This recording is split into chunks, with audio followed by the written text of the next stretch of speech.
The race for the White House enters a new phase tonight with the two nominees set and former President Donald Trump celebrating a key endorsement. Good evening, I'm Norah O'Donnell, and thank you for being with us. Just hours after Vice President Kamala Harris accepted the Democratic nomination for president, Robert F. Kennedy Jr. joined forces with Trump after giving up his long-shot bid for the presidency. The former president is holding a rally tonight in Arizona to keep the focus on immigration, which is a top concern among voters. Trump has spent the week traveling to 5 different battleground states as he hopes to regain momentum from a surging Harris campaign. CBS's Caitlin Huey-Burns is following the campaign in Glendale, Arizona, and she has an update on both of the tickets. Good evening, Caitlin. Good evening, Nora. Well, it is now a mad dash to the finish line, and in a campaign full of historic twists and turns, today offered yet another one. Vice President Kamala Harris left Chicago with the wind at her back, while Donald Trump rallied voters out west. With just 74 days to go until Election Day, the focus now turns to a handful of states that will determine the winner of this election. And in one of them, a potential spoiler suspended his campaign. And now to throw my support to President Trump. Independent candidate Robert F. Kennedy Jr. said he's taking his name off ballots in battleground states.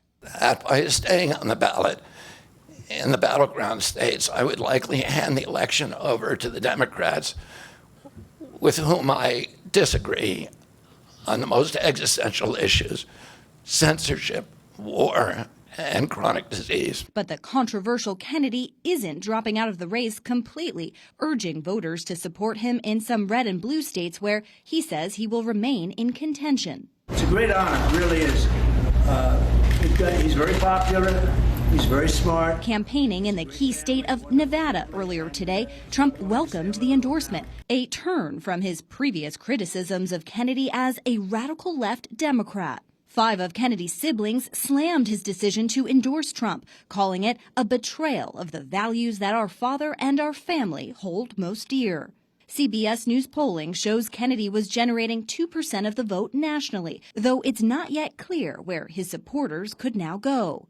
The Trump campaign hopes it could help make the difference in a state like Arizona, where the former president lost by just under 11,000 votes. The two are expected to appear together in the state tonight for a rally, aiming to steal some spotlight away from Harris's historic night in Chicago.